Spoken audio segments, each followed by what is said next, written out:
नमस्कार, स्वागत है आपका TV9 भारतवर्ष के स्पेशल शो में। आपके साथ मैं हूं सुमेरा खान, मेरे साथ मौजूद है मेरे सहयोगी समीर और प्रीति। शुरुआत करते हैं इस वक्त की बड़ी खबर के साथ जो पूर्वोत्तर राज्यों से आ रही है। भारत के बाढ़ और बारिश से पूर्वोत्तर के सभी राज्यों का हाल इस वक्त बेहाल है। दुखद खबर सिक्किम से है, जहां छातेन इलाके में बड़ा हादसा हुआ है। एक सैन्य शिविर भूस्खलन की चपेट में आ गया। 3 जवानों के हताहत होने की आशंका है। भूस्खलन में 4 जवान घायल भी हुए हैं, ये जानकारी मिल रही है। तो देखिए, 3 जवानों के हताहत होने की आशंका जाहिर की जा रही है। 4 जवान घायल हुए हैं, ये भी जानकारी मिल रही है। दरअसल भूस्खलन की वजह से ये बड़ा हादसा हुआ है।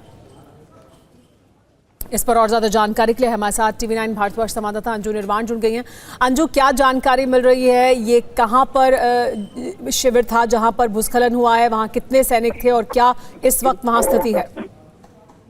जी देखिए सुमेरा, मैं आपको बताना चाहूंगी कि ये जो पूरी घटनाक्रम जो हुआ है, ये सिक्किम में रविवार शाम 7 बजे जो है मिलिट्री कैंप जो है वो बारिश में लैंडस्लाइड की चपेट में आ गया और इसमें 3 जवानों की मौत हो गई, जिनके शव बरामद हुए हैं और 4 लोगों को मलबे से जिंदा निकाला गया है, जिन्हें मामूली चोटें आई हैं और 6 जवान अभी भी लापता हैं, जिनको ढूंढा जा रहा है, जिनके लिए सर्च ऑपरेशन किया जा रहा है। और सेना ने आज इस पूरी घटना की जानकारी दी है, जिसमें उन्होंने जवानों के शव मिलने की बात बताई है, जिनमें जो जवानों की जो पहचान की गई है उसमें हवलदार लखविंदर सिंह, लांस नायक, मनीष ठाकुर और पोटर अभिषेक लांगड़ा के रूप में हुए। दूसरी तरफ सिक्किम के जो लाचेन और लाचों में 30 मई से फंसे 1000 से ज्यादा टूरिस्टों को भी आज रेस्क्यू किया गया है। और आपको मैं यहाँ पर ये जानकारी देना चाहूंगी कि सिक्किम सहित पूर्वोत्तर के राज्यों में पिछले 4 दिनों से भारी बारिश हो रही है और बारिश के कारण बाढ़ और लैंडस्लाइड की घटनाएं लगातार हो रही है और अब तक 33 लोगों की जान बचाई गई है। उसमें असम में 10, अरुणाचल प्रदेश में 9 और मिजोरम में 5 और मेघालय में 6 की मौतें जो है वो शामिल है। और आपको मैं यहाँ पे ये बात बताना चाहूंगी कि 2023 में भी अक्टूबर में इसी तरीके से बादल फटने के कारण तीस्ता नदी में अचानक बाढ़ आ गई थी, जिसमें 18 लोगों की जान चली गई थी और कम से कम 98 लोग लापता हो गए थे, जिसमें सेना के 22 जवान भी शामिल थे, जिनका अब तक पता नहीं चल पाया है। जी तुम्हारा। जी बहुत शुक्रिया अंजू तमाम जानकारी के लिए। और खबरों में आगे बढ़ेंगे। बाढ़ बारिश से पूरा पूर्वोत्तर बेहाल है। सिक्किम की राजधानी गैंगटॉक से तबाही की भयावह तस्वीरें सामने आ रही हैं। ये रिपोर्ट देखिए।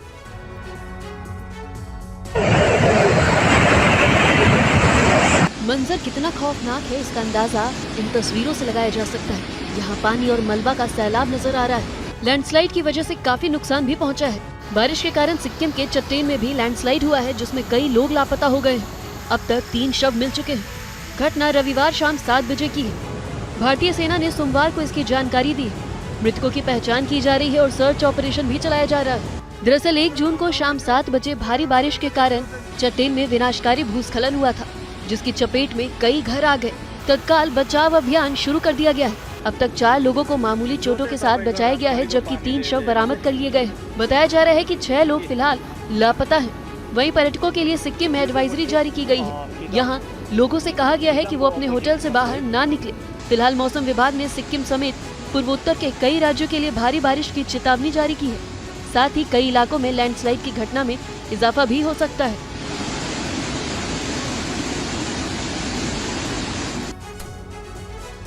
और सिक्किम में आसमानी आफत में 32 लोगों की जान चली गई है। आज उत्तर सिक्किम में बादल फटने से भारी तबाही मची।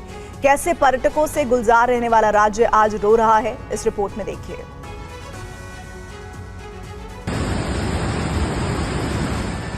उत्तर सिक्किम में 30 से 31 मई की रात मूसलाधार बारिश और बादल फटने की घटना के बाद की ये तस्वीरें सामने आई। हाहाकार मचाती ये तीस्ता नदी आगे बढ़ रही है। देख सकते हैं कि इस पर बना ये पुल किस तरह से बह गया है। बताया जा रहा है कि तेज बारिश के चलते तीस्ता नदी का जलस्तर 35 से 40 फीट तक बढ़ गया।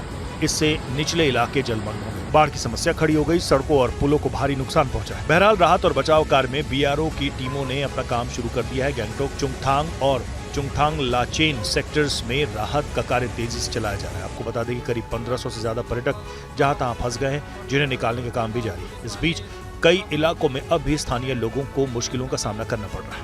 On 29th night, after we received the communication, and 2 people were rescued that time into hospital for further treatment, and 9 people, including 8 tourists and 1 driver, they are still missing. and rescue operation is going on since last 2 days there was very heavy rain. Sikkim के चुंगथांग में भारी बारिश की वजह से भूस्खलन में एक सेना के अधिकारी समेत 6 जवानों की जान चली गई। 6 जवान अब भी लापता हैं, जिनकी तलाश जारी है।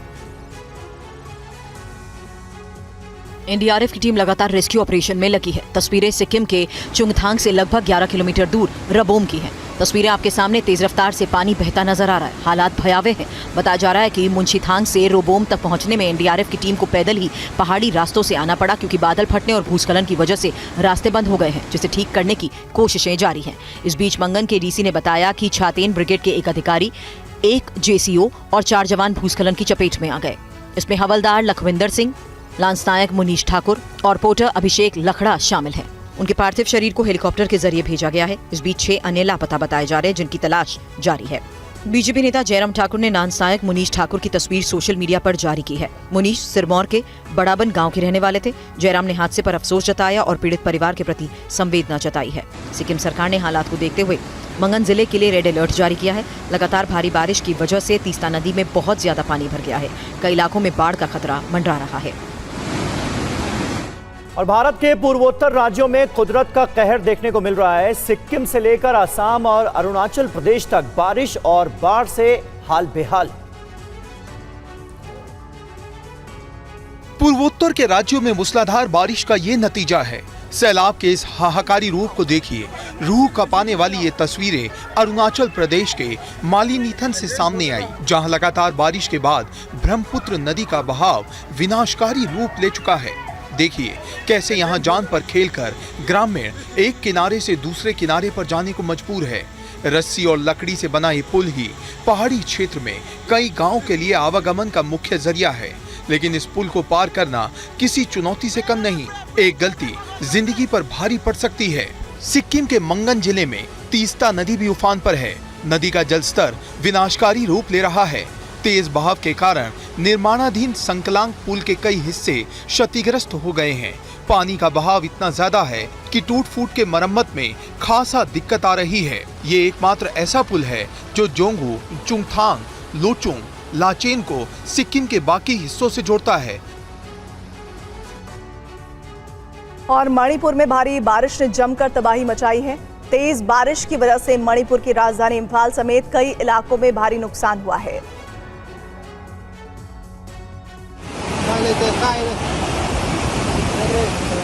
तस्वीरें मणिपुर की राजधानी इम्फाल की हैं। तस्वीरों में देखा जा सकता है कि किस कदर भारी बारिश के बाद हर तरफ पानी ही पानी नजर आ रहा है। कई रिहायशी इलाके जलमग्न नजर आ रहे हैं। लोगों के घरों तक पानी ने दस्तक दे दी है। नदी नाले उफान पर नजर आ रहे हैं। अगर देखें तो मणिपुर में भारी बारिश से बाढ़ और भूस्खलन के कारण 3802 लोग प्रभावित हुए हैं और 883 घर क्षतिग्रस्त हो गए हैं। वहीं इम्फाल में इरिल नदी का जलस्तर खतरे के निशान को पार कर गया है। हालांकि अभी तक तटबंध नहीं टूटा है। स्थानीय लोग और अधिकारी तटबंधों को मजबूत करने का प्रयास कर रहे हैं। एसडीआरएफ की टीमों ने मोर्चा संभाल लिया है। पानी में फंसे लोगों की मदद की जा रही है। ग्रामीण इलाकों में राहत पहुंचाई जा रही है। पानी में फंसे लोगों का रेस्क्यू भी किया गया है। मणिपुर के राज्यपाल अजय कुमार भल्ला ने इम्फाल शहर के कई जलमग्न इलाकों का दौरा किया। राजभवन की तरफ से जारी बयान में कहा गया कि अपने दौरे के दौरान राज्यपाल ने अधिकारियों को नदी की स्थिति पर बारीकी से नजर रखने और एहतियाती उपाय लागू करने के निर्देश दिए हैं। पूर्वोत्तर भारत के कई राज्यों में पिछले कुछ दिनों से हो रही मूसलाधार बारिश अब जानलेवा साबित हो रही है। असम और मेघालय जैसे राज्यों में हालात बिगड़ते जा रहे हैं।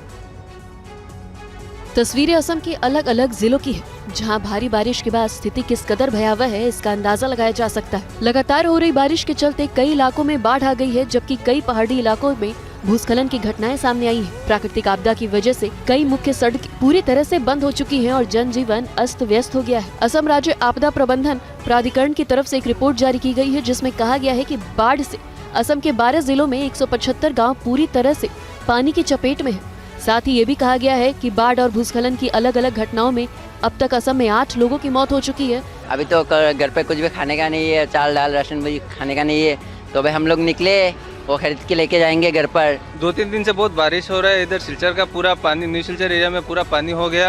रास्ते पे अभी बहुत पानी है। लोगों का घर पे खाना वाना नहीं, राशन नहीं जा रहा है। लखीमपुर जिले में हुआ है। जिला प्रशासन ने लखीमपुर में 10 से अधिक राहत शिविर बनाए हैं। राहत शिविरों में पीड़ितों के लिए प्रशासन ने भोजन और पानी की पूरी व्यवस्था करने का दावा भी किया है। दिल्ली एनसीआर में जून के महीने में मॉनसून से पहले ही झमाझम बारिश हो रही है। कल 15 मिलीमीटर से भी ज्यादा बारिश रिकॉर्ड की गई। कल शाम दिल्ली में एनसीआर में पहले तो धूल भरी आंधी चली। आंधी की रफ्तार 96 किलोमीटर प्रति घंटा थी और फिर झमाझम बारिश हुई, जिसके बाद दिल्ली के इंडिया गेट का नजारा तो देखने वाला था।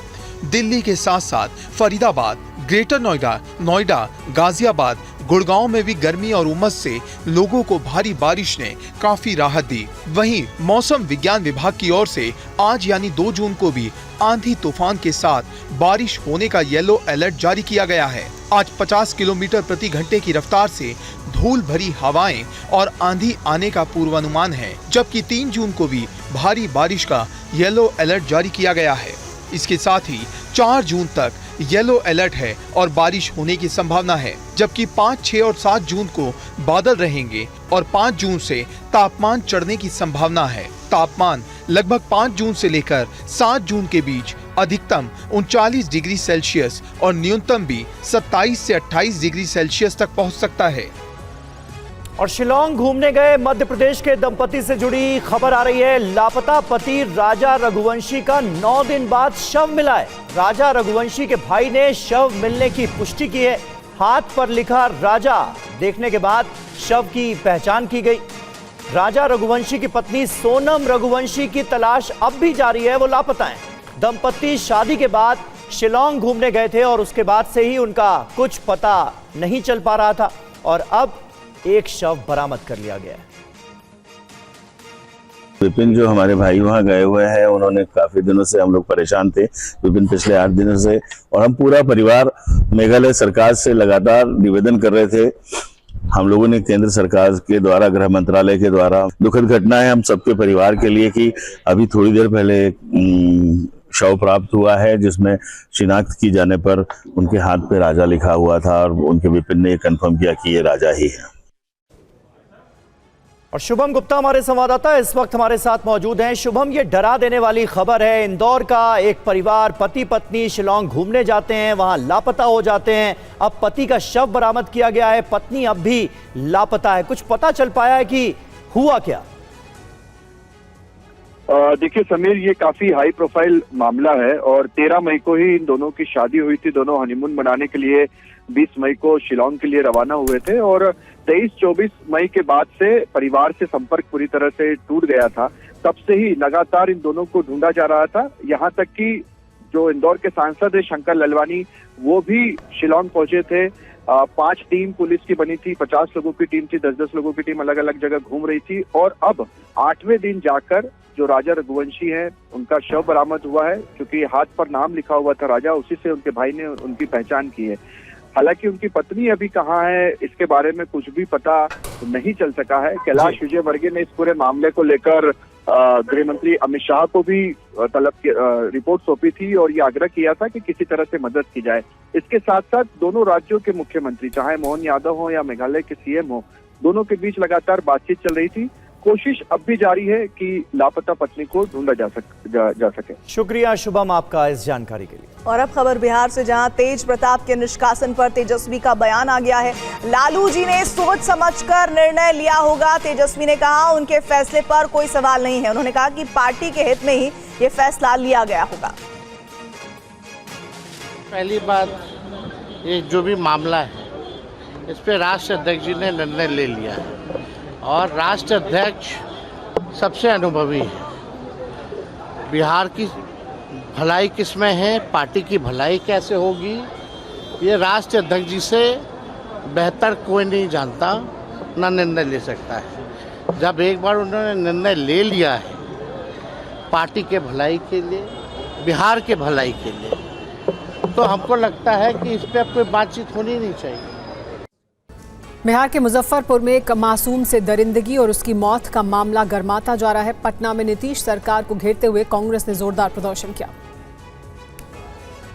एक जो है एमएलसी कितना जघन्य जो है आपराधिक बयान दिया है कि क्या उस बच्ची को एडमिट करने के लिए दूसरे पेशेंट को हम गंगा जी में फेंक देते।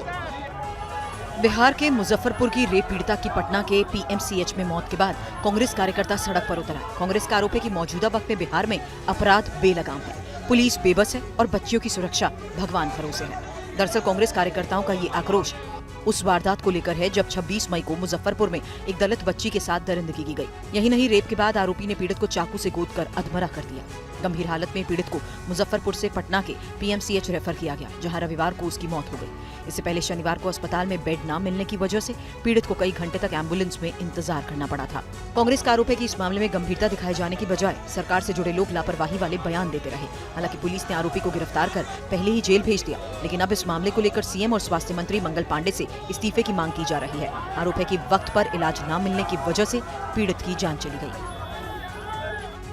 और मध्य प्रदेश की राजधानी भोपाल में बजरंग दल के कार्यकर्ता मुस्लिम जिम ट्रेनर्स के खिलाफ सड़कों पर उतर आए। बजरंग दल की तरफ से आज जमकर विरोध प्रदर्शन किया गया। मध्य प्रदेश की राजधानी भोपाल में हिंदू संगठन ने कथित जिम जिहाद के खिलाफ अभियान छेड़ रखा है। आज काफी संख्या में बजरंग दल के कार्यकर्ता अयोध्या नगर के एक जिम में पहुंचे और मुस्लिम जिम ट्रेनर्स के खिलाफ विरोध प्रदर्शन किया। 3 दिन पहले भी इस जिम में बजरंग दल के कार्यकर्ता पहुंचे और जिम ट्रेनर को चेतावनी दी थी। बजरंग दल की मांग है कि जिम में महिला ट्रेनर की तैनाती हो, उसी की देखरेख में जिम आने वाली महिला ट्रेनिंग करे। बजरंग दल का आरोप है कि कुछ मुस्लिम जिम ट्रेनर पर्सनल ट्रेनिंग के बहाने हिंदू युवतियों से नजदीकियां बढ़ाते हैं और लव जिहाद को बढ़ावा देते हैं। बजरंग दल ने इस अभियान को आगे भी जारी रखने का ऐलान किया। यहाँ पर 90% लड़कियां हैं, हिंदू युवतियां, हिंदू बहनें, उनको सिखाने वाले यहाँ पर किसी भी प्रकार की कोई भी फीमेल ट्रेनर नहीं है, जो कि बहुत गंभीर विषय बनता है। हमारी इस जिम के संचालक से मांग है और निरंतर हर जिम से हमारी ऐसा निवेदन है और मांग भी है कि हर हिंदू लड़कियों को सिखाने के लिए फीमेल ट्रेनिंग की अति आवश्यक है। बता दें, इंदौर में शूटिंग एकेडमी संचालक मोहसिन खान की हिंदू युवतियों से दुष्कर्म और छेड़छाड़ के मामले में गिरफ्तारी के बाद मामले ने तूल पकड़ लिया है। इंदौर में शूटिंग सेंटर के कोच मोहसिन पर अब तंत्र मंत्र और जिन्न के नाम पर 21 लाख की ठगी का आरोप लगा है। मोहसिन पर 7वां मामला दर्ज किया गया है। इंदौर के शूटिंग कोच मोहसिन खान के रोज नए क्राइम सामने आ रहे हैं। आरोपी के खिलाफ एक नया मामला दर्ज किया गया। एफआईआर में एक महिला ने मोहसिन पर धोखाधड़ी, यौन शोषण की कोशिश, तांत्रिक क्रिया और मानसिक प्रताड़ना के आरोप लगाए। ये इस आरोपी के खिलाफ दर्ज की गई 7वीं एफआईआर है।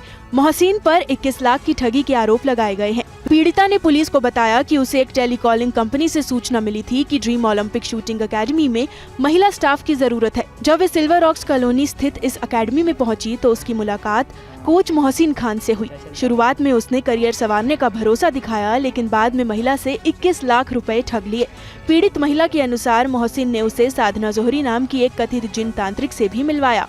मोहसिन ने उसके साथ में धोखाधड़ी की है और कुछ धर्म परिवर्तन के लिए भी दबाव डाला है। इस तरह की इस आशय की रिपोर्ट दर्ज कराई है, जो हमने 406 और 420 आईपीसी के तहत दर्ज की है रिपोर्ट। पुलिस के अनुसार मोहसिन खान के खिलाफ इससे पहले नाबालिग से छेड़छाड़, यौन शोषण, सामूहिक दुष्कर्म और धोखाधड़ी जैसे गंभीर आरोपों में एफआईआर दर्ज है। आतंकवाद से जुड़े एक मामले में महाराष्ट्र एटीएस ने ठाणे के पनगा समेत 4 जगहों पर आज रेड की। सूत्रों के मुताबिक इस दौरान एटीएस को सिमी से जुड़ी कई अहम जानकारियां हाथ लगी।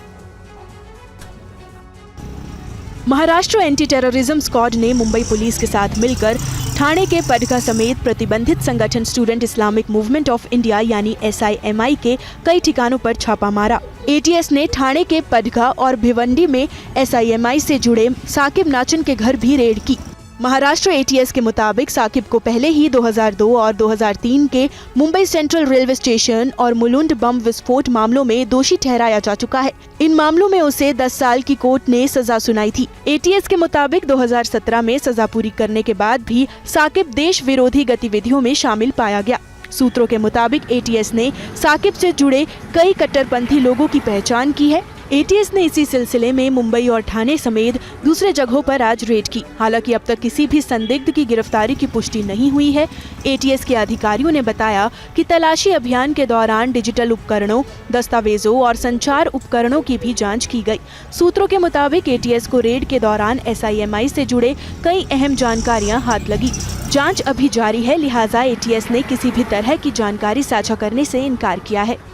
और जासूसी कांड को लेकर जांच अभी भी जारी है। गिरफ्तार कासिम और उसके भाई हसीन ने पूछताछ में पाकिस्तानी साजिश को लेकर नई जानकारियां दी हैं। भारतीय एजेंसियों को जानकारी मिली है कि आईएसआई ने लोगों को अपने जाल में फंसाने के लिए भारतीय नंबरों का इस्तेमाल किया।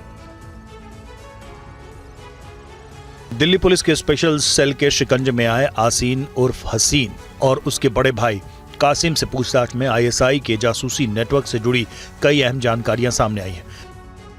पूछताछ में जासूस हसीन ने बताया कि आईएसआई ने भारतीय नंबरों का इस्तेमाल कर डीआरडीओ के कई अधिकारियों को हनी ट्रैप में फंसाने की कोशिश की थी।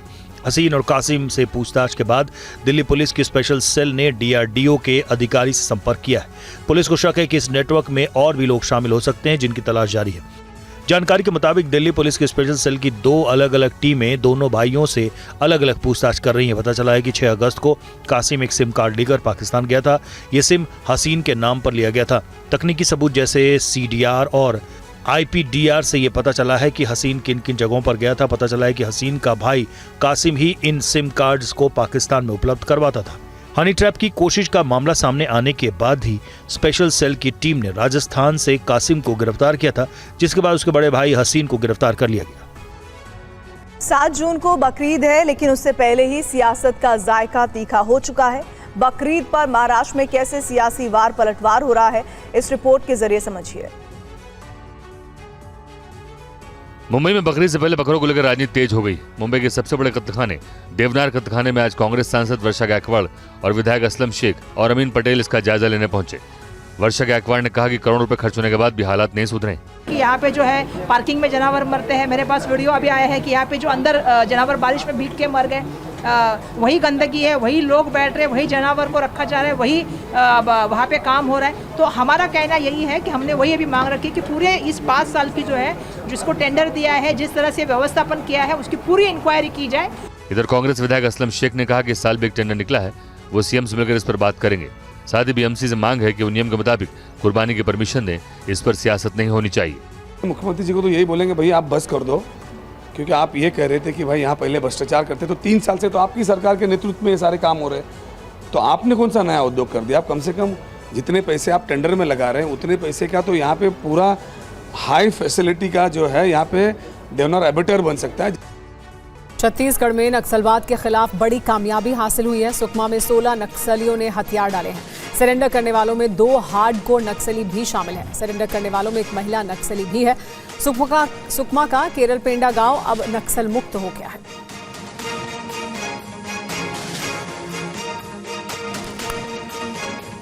और नवी मुंबई क्राइम ब्रांच ने एक बड़े साइबर फ्रॉड का पर्दाफाश किया है। गिरोह से जुड़े 3 लोगों को गिरफ्तार किया गया है। इस गैंग के लोगों ने खुद को इनकम टैक्स अधिकारी बताकर एक महिला प्रोफेसर को 1 करोड़ 81 लाख की ठगी की थी। इस मामले में 3 आरोपियों को गिरफ्तार किया गया है और अदालत ने सभी आरोपियों को पुलिस हिरासत में भेज दिया है। पीड़ित महिला नवी मुंबई के एक प्रतिष्ठित शिक्षण संस्थान में प्रोफेसर के पद पर कार्यरत है। दरअसल पीड़िता को अज्ञात व्यक्ति का फोन आया, जिसमें बताया गया कि दिल्ली में आपके खिलाफ टैक्स चोरी की शिकायत दर्ज हुई है और आप पर 8,62,000 रुपए का टैक्स बकाया है। इसके बाद महिला को व्हाट्सएप के जरिए सीबीआई, ईडी और सुप्रीम कोर्ट के फर्जी दस्तावेज भेजे गए। आरोपियों ने यह भी कहा कि एक केस में आपका क्रेडिट कार्ड भी मिला है और आप पर कड़ी कार्रवाई होने वाली है। महिला प्रोफेसर को डराने के लिए कहा गया कि उन्हें डिजिटल अरेस्ट किया गया है। इसके बाद महिला को बताया गया कि उसकी पूरी संपत्ति की जांच होगी और अगर सब कुछ सही पाया गया तो पैसे वापस किए जाएंगे। डर के मारे महिला ने अपने शेयर मार्केट और दूसरे निवेशों की पूरी जानकारी और बैंक खातों की जानकारी आरोपियों को दे दी। ऑपरेशन सिंदूर के बाद 4 जून को केंद्रीय मंत्री परिषद की पहली बैठक होने जा रही है। ये बैठक न सिर्फ सरकार के प्रदर्शन के मूल्यांकन को लेकर बल्कि चुनावी तैयारियों के लिहाज से भी अहम है। प्रधानमंत्री मोदी अपने तीसरे कार्यकाल के 1 साल पूरा होने से ठीक पहले सभी केंद्रीय मंत्रियों के साथ एक महत्वपूर्ण बैठक करने जा रहे हैं, जिसमें आगे की रणनीति पर चर्चा की जाएगी। जानकारी के मुताबिक केंद्रीय मंत्रिपरिषद की बैठक 4 जून को शाम 4:30 बजे सुषमा स्वराज भवन में हो सकती है। इस बैठक में केंद्र सरकार के पिछले 11 साल की उपलब्धियों, योजनाओं और जनहित कार्यक्रमों की समीक्षा की जाएगी। पीएम मोदी इस बैठक की अध्यक्षता करेंगे। इसके साथ ही इस बैठक में सरकार की नीतियों और कार्यों को जनता के बीच जाकर प्रभावी ढंग से प्रस्तुत करने की योजना पर भी चर्चा हो सकती है। बैठक में ऑपरेशन सिंदूर को लेकर भी विशेष चर्चा होने की संभावना है। माना जा रहा है कि पीएम मोदी इस सैन्य अभियान को सरकार की नेतृत्व क्षमता और राष्ट्रीय सुरक्षा में सशक्त योगदान के तौर पर जनता के बीच ले जाने पर बल देंगे। सभी मंत्रियों को निर्देश दिया जा सकता है कि वो ऑपरेशन सिंदूर की सफलता और उसके सामरिक, कूटनीतिक और मानवीय पक्षों को जनता तक पहुंचाए, ताकि देश भर में इसके प्रति जागरूकता और गर्व की भावना को और अधिक मजबूत किया जा सके। जेप्टो नाम की कंपनी की एक बिल्डिंग पर मुंबई के धारावी में खाद्य विभाग ने छापा मारा, जहां कई सामानों पर फंगस लगे मिले। कई सामान एक्सपायरी डेट पार कर चुके थे। कंपनी के इस गोदाम को बंद कर दिया गया। दूध है, मटर है, धनिया है, मिर्च है, अदरक है, मूंगफली है, यानी जो भी आपकी रोजमर्रा की चीजें हैं वो सब है। पूरे फ्लोर पर सब्जियां, दूध, दही और अन्य सामान बिखरा पड़ा है। ये सामान जेप्टो नाम की कंपनी के मुंबई स्थित धारावी के गोदाम का है। गोदाम में फिलहाल ताला लगा है। वजह है कि कंपनी आपके घरों में फटाफट और जल्द डिलीवरी का दावा करती है, लेकिन यहाँ कई ऐसा सामान मिला है जो एक्सपायर हो चुका है या फिर उनमें फंगस लग गई है, खाने लायक नहीं रह गया, लेकिन ये सब आपको डिलीवर किया जा रहा था। कुछ उनके फूड प्रोडक्ट थे जो एक्सपायर्ड हुए थे, जिसका टाइम पीरियड ख़त्म हुआ था। कुछ उनके प्रोडक्ट थे जहाँ पे उसको पर्टिकुलर टेम्परेचर में मेंटेन करना पड़ता है, वो मेंटेन किया गया नहीं था। गोल्ड फील्ड प्लाजा बिल्डिंग में जेप्टो के इस गोदाम के बाहर लगे बोर्ड को भी हटा दिया गया है। हो गया, ताला लगा दिया। मनसे के जो थे पदाधिकारी सब जन ने कर दिए, ये हो गया। अच्छा, इसके अंदर क्या बताया गया, मतलब कि इसके अंदर सामान जो है अब रखा गया था गंदी चीज़ें, प्रॉब्लम मतलब पाउडर वगैरह दूध में एक्सपायरी डेट वाला सब वही था सब। TV9 भारतवर्ष की टीम रेड के बाद अब जेप्टो के गोदाम पहुंची तो वहां के मेन गेट पर ताला लगा हुआ था, सामान अस्त व्यस्त पड़ा था। संवाददाता जयप्रकाश सिंह की एक ग्राउंड रिपोर्ट देखिए। नहीं, हमने तो उनको तुरंत इम्प्रूवमेंट नोटिस दिया है। अभी तो उनका भी इंस्पेक्शन होगा। नहीं, उसका अभी उनका जो रिकॉर्ड है मैंने देखा नहीं है, क्योंकि अभी तक वो मेरे पास अपील में भी नहीं आया है। ये तो एक्शन धारावी गोडाउन पे हुई है, उनका भी इंस्पेक्शन होगा और वहाँ के जो हाइजीन कंडीशन है, वहाँ के जो नॉर्म्स है, वो देख के उनके ऊपर इंडिपेंडेंटली डिसीजन लिया जाए। एक आखिरी सवाल ये है कि क्या इसकी जेप्टो की तरफ से कोई जवाब आपको आया है लिखित में, और उनको कितने दिन का समय दिया गया है जवाब? नॉर्मली लाइसेंस सस्पेंड करने के बाद 15 दिन का टाइम होता है अपील दाखिल करने के लिए, तो अभी तक तो कोई अपील हमारे पास आया नहीं है। चेकिंग है, उनका काम चालू है। वहाँ अगर कोई अनियमितता पाई जाती है तो वहाँ भी कार्रवाई होगी और उनका भी लाइसेंस निलंबित किया जाएगा। जेप्टो के अलावा ऑनलाइन जो शॉपिंग ऐप्स है या ऑनलाइन जो शॉपिंग कंपनियां हैं। और धारावी के जेप्टो गोदाम पर छापे के बाद खबर है कि एफडीए जेप्टो के दूसरे स्टोर्स और आउटलेट्स पर भी नजर रख रही है। ये रिपोर्ट देखिए। बताया जा रहा है कि धारावी के जिस जेप्टो स्टोर को बंद किया गया उसे 10 मार्च 2025 को लाइसेंस दिया गया था, यानी महज 3 महीने के अंदर इस आउटलेट पर ताला लग गया है। लापरवाही की बातें भी सामने आने के बाद क्विक कॉमर्स प्लेटफॉर्म पर निगरानी कड़ी कर दी गई। बताया जा रहा है कि महाराष्ट्र के मंत्री योगेश कदम को जेप्टो के इस आउटलेट पर लापरवाही की जानकारी मिली। योगेश कदम के ऑफिस से भी अधिकारियों ने संपर्क के बाद ये छापा मारा था। एफडीए के कमिश्नर ने कहा कि जेप्टो स्टोर का लाइसेंस रद्द नहीं किया गया है। नॉर्मली लाइसेंस सस्पेंड करने के बाद 15 दिन का टाइम होता है अपील दाखिल करने के लिए, तो अभी तक तो कोई अपील हमारे पास आया नहीं है। एफडीए की इस कार्रवाई से हड़कंप मचा है। इधर बंद हुए गोदाम और स्टोर के नीचे कंपनी की कई 2 व्हीलर खड़े हैं। नहीं, हमने तो उनको तुरंत इम्प्रूवमेंट नोटिस दिया है। अभी तो उनका भी इंस्पेक्शन होगा। महाराष्ट्र में इनके काम नहीं, धारावी धारावी से रिलेटेड कितने एरिया में जहाँ पर इनको असर पड़ेगा, या फिर उस गोदाम से रिलेटेड कितने और आउटलेट पे छोटे रिटेलर हैं? नहीं, उसका भी उनका जो रिकॉर्ड है मैंने देखा नहीं है, क्योंकि अभी तक वो मेरे पास अपील में भी नहीं आया है। ये तो एक्शन धारावी गोडाउन पे हुई है। दिल्ली से गुरुग्राम और पानीपत तक जाने में लगने वाले भयंकर जाम से अब जल्द ही मुक्ति मिलने वाली है। 5 जून से द्वारका एक्सप्रेसवे की टनल और अंडरपास आम लोगों के लिए खुल जाएगा और द्वारका एक्सप्रेसवे की टनल में 29 मई से ट्रायल रन चल रहा है। TV9 संवाददाता कुमार कुंदन की एक ग्राउंड रिपोर्ट देखिए। दिल्ली एनसीआर के लोगों को एक बड़ी सौगात मिलने जा रही है और वो सौगात ट्रैफिक को लेकर है। शाम के वक्त, सुबह के वक्त, कोई से भी समय चले आइए, अगर आप गुड़गांव से दिल्ली की तरफ आ रहे हैं या दिल्ली से द्वारका की तरफ जा रहे हैं, या तमाम ऐसी जो आसपास के इलाके हैं, उन इलाकों में ट्रैफिक की समस्या इतनी अधिक होती है जिसका हिसाब नहीं है। लेकिन अब नया जो ट्रैफिक सिस्टम गुड़गांव और दिल्ली के बीच शुरू हो रहा है, उस सिस्टम से ना दिल्ली, ना गुड़गांव और ना ही दूसरी तरफ सोनीपत, पानीपत, हर जगह जाना आसान हो रहा है। कैसे, मैं आपको बता रहा हूँ। ये सामने आप जो देख रहे हैं, जहाँ पे लिखा हुआ है टनल ऑन ट्रायल रन, ये द्वारका एक्सप्रेसवे का एक टनल है जिसकी शुरुआत होने जा रही है और फिलहाल इसको ट्रायल रन बेसिस पे ओपन किया गया है, जिस टनल के माध्यम से यहाँ से महज 20 से 25 मिनट में आप पानीपत, सोनीपत के रास्ते पहुँच सकते हैं। 3 तरह के टनल बनाए गए हैं। अगर मैं इस टनल की बात करूं, इस पूरे इलाके में जिस टनल पे हम जा रहे हैं, ये तो एक टनल है। एक टनल जिसका नाम है शैलो टनल, जो द्वारका यहाँ से लेकर यशोभूमि की तरफ निकल रहा है। दूसरा टनल जो है उसका नाम राइट टर्न अंडरपास है, जिससे द्वारका से गुरुग्राम के बीच सिहरौल की ओर से सीधे आप जा सकते हैं। और तीसरा टनल जो है airport underpass plus right turn underpass IGI tunnel से गुरुग्राम T3 की ओर आप सीधे निकल सकते हैं। तो ये जो पूरी व्यवस्था आप देख रहे हैं, इससे यहाँ की जो ट्रैफिक व्यवस्था है वो काफ़ी सुचारू होने जा रही है। अब मैं आपको इसकी कुछ और खासियत बता सकता हूँ कि वाटर लॉगिंग बिल्कुल भी ना हो बारिश के समय में, इसकी पूरी व्यवस्था की गई है। इसके साथ ही टनल के रूफ और तमाम तरह की चीज़ों को, इसके ऊपर से रेलवे ट्रैक भी गुजर रहा है एक जगह पे। अभी तक की जो जानकारी है, ट्रायल सफल है। कोशिश ये की जा रही है कि 5 जून के बाद इसको पूरी तरीके से जनता के लिए खोल दिया जाए। हमें सूत्रों से ये भी जानकारी मिली है कि बाकायदा प्रधानमंत्री नरेंद्र मोदी खुद इस टनल के इनॉग्रेशन के लिए आएंगे। कैमरामैन खुर्शीद के साथ कुमार कुंदन, TV9 भारतवर्ष, द्वारका।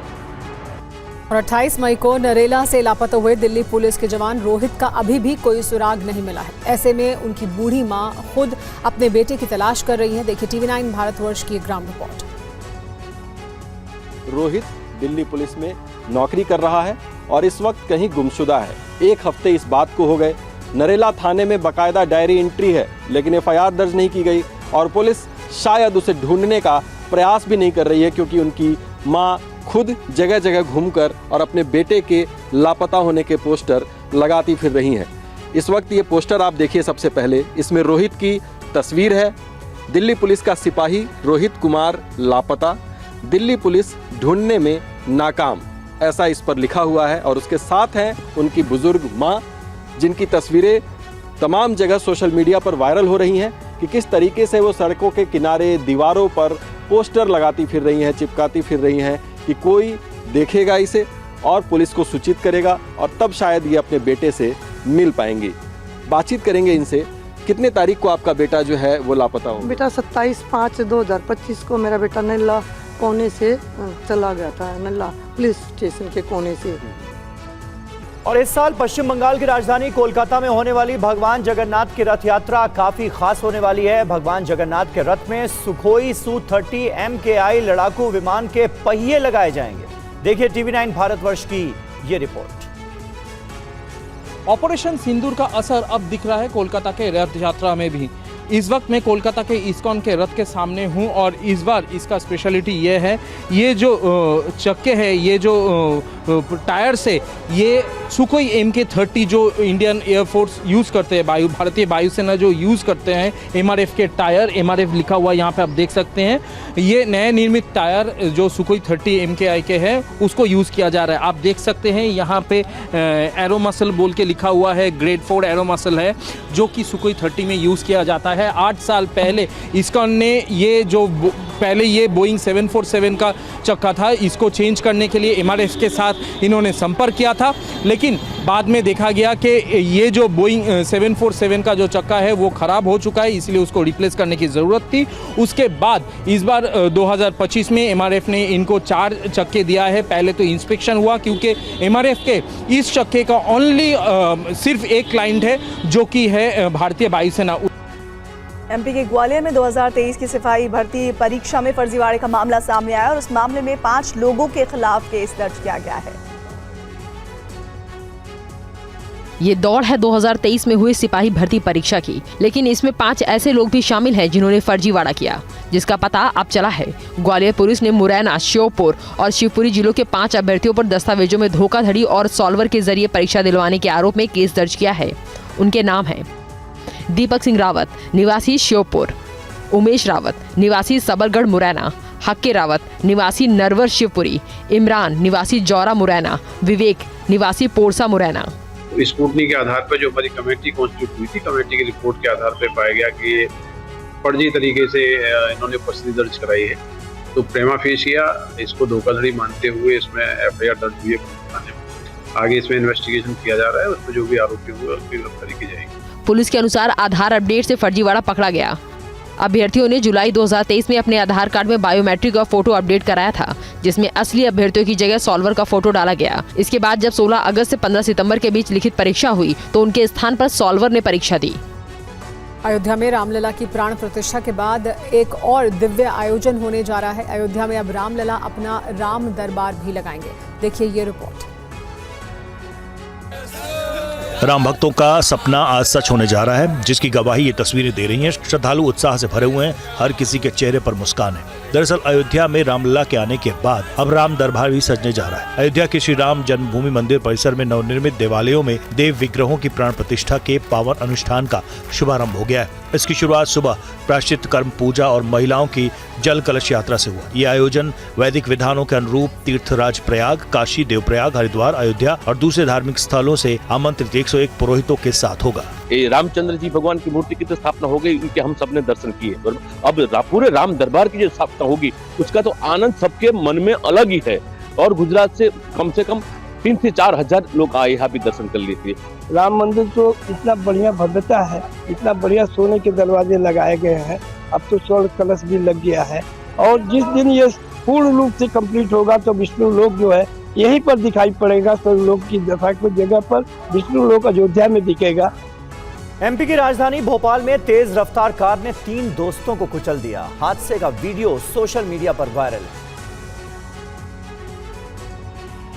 दुर्घटना की ये तस्वीरें मध्य प्रदेश के भोपाल की है। तस्वीरें आपको विचलित कर सकती है। हादसे की इस वायरल तस्वीर में आप देख सकते हैं कि एक कार तेज रफ्तार में 2 लोगों को अपने साथ घसीटती जा रही है। एक व्यक्ति कार की बोनट के सहारे बचने की कोशिश करता है, लेकिन वो ठीक कार के नीचे गिर जाता है, जबकि दूसरा युवक कार से दूर जा गिरता है। गनीमत रही कि जैसे ही कार आगे बढ़ती है, एक युवक उठ खड़ा होता है, लेकिन दूसरे युवक को कार कुचलती हुई आगे बढ़ जाती है। लोग घायल युवकों को बचाने के लिए दौड़ते हैं। सोशल मीडिया पर ये वायरल तस्वीरें भोपाल के न्यू मार्केट की है, जहां सड़क किनारे लोग नाश्ते की दुकान पर खड़े थे। जिन 3 युवकों को कार ने कुचला वो दोस्त बताए जाते हैं। जानकारी के मुताबिक कार चालक हादसे के बाद फरार हो गया। सीसीटीवी में पूरी घटना कैद हो गई। प्रत्यक्षदर्शियों के मुताबिक कार का ड्राइवर नशे में धुत था और रॉन्ग साइड आकर युवकों को टक्कर मारी। सीसीटीवी में कार रॉन्ग साइड में साफ साफ देखी जा सकती है, लेकिन कार का नंबर धुंधला होने की वजह से नहीं दिख रहा है। पुलिस आसपास के सीसीटीवी फुटेज की जांच कर रही है। अज्ञात शख्स के खिलाफ केस दर्ज कर लिया गया है। और देश के कई राज्यों में मानसून ने दस्तक दी है। जम्मू कश्मीर में एक बार फिर बारिश के साथ बर्फबारी से तापमान में गिरावट आई है। कश्मीर में मौसम ने एक बार फिर करवट बदली है। जून का महीना चल रहा है और घाटी में दिसंबर वाला नजारा देखने को मिल रहा है। हर तरफ बर्फ की सफेद चादर है। दरअसल घाटी के कई इलाकों में भारी बर्फबारी और बारिश हुई है। सोनमर्ग, अफरवट, जोजिला, साधना टॉप और दूसरे ऊपरी इलाकों में बर्फबारी हुई, जबकि श्रीनगर समेत अधिकांश निचले इलाकों में तेज बारिश हुई है। हिमपात और बारिश से जनजीवन बुरी तरह प्रभावित हुआ। रिपोर्ट के मुताबिक बांदीपुरा जिले के तुलैल और गुरेज, राजदान दर्रा और जोजिला दर्रा, सिंथन टॉप सहित उत्तरी कश्मीर के कई ऊंचाई वाले इलाकों में भी बर्फबारी दर्ज की गई। बर्फबारी से पर्यटकों के चेहरे पर खुशी साफ देखी जा सकती है। आप आइए, कुछ खतरा नहीं है, ये हेवन है, बहुत मस्ती करेंगे। अभी तो स्नोफॉल भी हो रहा, हमारा विश फुल हो गया कि स्नोफॉल देखना चाहते हैं, स्नोफॉल हो गया। बहुत अच्छे लोग हैं, बहुत अच्छे से हम लोगों को ट्रीट करते हैं। हर जगह हम लोगों को बहुत अच्छे तरीके से गाइड किया। वहीं मौसम विभाग का कहना है कि फिलहाल 3 जून तक जम्मू कश्मीर में बर्फबारी और बारिश का दौर देखने को मिल सकता है। मौसम विभाग की चेतावनी को देखते हुए स्थानीय प्रशासन पूरी तरह अलर्ट है। प्री मानसून की बारिश शुरू हो गई है, लेकिन छत्तीसगढ़ के धमतरी बांध में पानी का सूखा है, जिसने टेंशन बढ़ा दी है। एशिया का इकलौता साइफन सिस्टम वाला धमतरी का डैम सूख गया है। बूंद बूंद पानी के लिए मोहताज हो गया है, जबकि इससे पहले बारिश के मौसम में यहाँ पानी का सैलाब नजर आता था। इलाका सैलानियों से पटा रहता था, लेकिन फिलहाल यहाँ सन्नाटा नजर आ रहा है। अगर देखें तो छत्तीसगढ़ के धमतरी का माडम सिल्ली बांध अब 100 साल की उम्र पूरी कर चुका है। 1923 में बनकर तैयार हुआ ये बांध आज भी पूरी मजबूती से टिका है ऑटोमेटिक साइफन सिस्टम वाला ये पूरे एशिया का इकलौता बांध है। इसके बनने और 100 साल तक टिके रहने की दिलचस्प कहानी है। राजधानी रायपुर से करीब 110 किलोमीटर दूर धमतरी जिले में ये बांध सिलियारी नाले पर बनाया गया। आज से करीब 101 साल पहले अंग्रेजों ने इस बांध का निर्माण कराया था। करीब 5.8 टीएमसी के जत भराव की क्षमता वाला माडम सिल्ली बांध गंगरेल बांध का सहायक बांध है और रविशंकर सागर बहुउद्देशीय परियोजना का अहम हिस्सा है। और नेपाल में राजशाही की मांग को लेकर सरकार विरोधी लोगों का आंदोलन जारी है। इस बीच परिवहन टैक्स बढ़ाए जाने के विरोध में आज नेपाल बंद है। नेपाल में पुलिस और प्रदर्शनकारियों के बीच बवाल जारी है। लोगों का भारी हुजूम सड़कों पर उतरा है। तस्वीरों में देख सकते हैं कि राजधानी काठमांडू की ये सड़क पूरी तरह से प्रदर्शनकारियों से पटी है। इस दौरान पुलिस के साथ प्रदर्शनकारियों के बीच धक्का मुक्की हुई। पिछले 5 दिनों से जारी राजतंत्र समर्थकों का प्रदर्शन और तेज होता जा रहा है। दिनों दिन प्रदर्शनकारियों की बढ़ती तादाद को देखते हुए नेपाल सरकार ने काठमांडू में प्रदर्शन पर पाबंदी लगा दी है। बावजूद इसके लोग प्रदर्शन पर डटे हुए हैं। इससे पहले कल आरपीपी के राष्ट्रीय अध्यक्ष और पूर्व प्रधानमंत्री कमल थापा सहित कई नेताओं को हिरासत में लिया गया, जिन्हें देर शाम को छोड़ दिया गया। जैसा कि आपको पता है कि प्रदर्शनकारी नेपाल में फिर से राजतंत्र की मांग कर रहे हैं। वहीं दूसरी ओर नेपाल सरकार की ओर से अपने बजट में यातायात टैक्स में बढ़ोतरी की गई है और इसके बाद राजतंत्र समर्थकों ने इसका भी विरोध शुरू कर दिया है। बढ़े हुए टैक्स को वापस लेने के लिए आज पूरे नेपाल में यातायात संघ ने अपनी मांग को लेकर बंद का आह्वान किया है। देश में ई वाहनों को बढ़ावा देने के लिए मोदी सरकार लगातार कदम उठा रही है। पब्लिक ट्रांसपोर्ट में ई बसों के इस्तेमाल को बढ़ावा देने के लिए सरकार ने पीएम ई ड्राइव पहल की है, जिसके तहत कुछ राज्यों के बड़े शहरों में ई बसों के लिए सरकार सब्सिडी देगी। इस पर ये रिपोर्ट देखिए। पर्यावरण सुरक्षा को लेकर संजीदा मोदी सरकार ने वाहनों से होने वाले प्रदूषण पर रोक के लिए कई कदम उठाए। इनमें से एक है ई वाहनों को प्रोत्साहन। देश के बड़े शहरों में सरकार पब्लिक ट्रांसपोर्ट में इलेक्ट्रिक बसों के संचालन पर भी जोर दे रही है। भारी उद्योग मंत्रालय के मुताबिक पीएम ई ड्राइव स्कीम के तहत 9 में से 5 शहरों को केंद्र से सब्सिडी दी जाएगी। दिल्ली, गुजरात, कर्नाटक, तेलंगाना को 10,900 इलेक्ट्रिक बसों के लिए सब्सिडी दी जाएगी। ये बसें अहमदाबाद, बेंगलुरु, दिल्ली, हैदराबाद और सूरत में चलेंगी। सरकार ने 4,500 ई बसें बेंगलुरु, 2,000 ई बसें हैदराबाद, 2,800 ई बसें दिल्ली, 1,000 बसें अहमदाबाद और 600 ई बसें सूरत के लिए आवंटित की हैं। पीएम ई ड्राइव स्कीम के तहत केंद्र सरकार कुल 14,028 ई बसों के लिए 4,391 करोड़ की सब्सिडी देगी। स्कीम के तहत चेन्नई, कोलकाता, पुणे में भी ई बसों के लिए सब्सिडी दी जाएगी। एक ई बस का दाम करीब 1 करोड़ रुपए है। इनमें सरकार 20 से 35 लाख रुपए सब्सिडी देती है। नोटिफिकेशन के मुताबिक 20% एडवांस, 30% ऑपरेशन शुरू होने पर, 20% ऑपरेशन के 6 महीने बाद और बाकी 20% ऑपरेशन शुरू होने के 18 महीने बाद देगी। भारत में कोरोना तेजी से फैल रहा है। देश में कोविड के एक्टिव मामलों की संख्या 4,000 के करीब पहुंच गई है। कोरोना को लेकर केंद्रीय स्वास्थ्य मंत्रालय की ओर से जारी आंकड़े बेहद डरावने। केवल 10 दिनों के भीतर देश में संक्रमण दर में 15 गुना का इजाफा हुआ है। 22 मई को देश भर में कोरोना के केवल 257 एक्टिव मरीज थे, जो कि अब बढ़कर 3,961 हो गए हैं। पिछले 24 घंटे में देश में कोविड-19 के संक्रमण से 4 मरीजों की मौत हुई है। दिल्ली, तमिलनाडु, महाराष्ट्र और केरल में एक मौत हुई है। इस तरह से कोरोना से जान गंवाने वालों की संख्या 28 पहुंच गई है। स्वास्थ्य मंत्रालय के मुताबिक बीते 3 दिन में 21 मौतें हुई हैं। दिल्ली में एक 22 साल की युवती की कोरोना से मौत हुई। हालांकि उससे पहले से लंग्स डिजीज और रेस्पिरेटरी ट्रैक इन्फेक्शन भी था।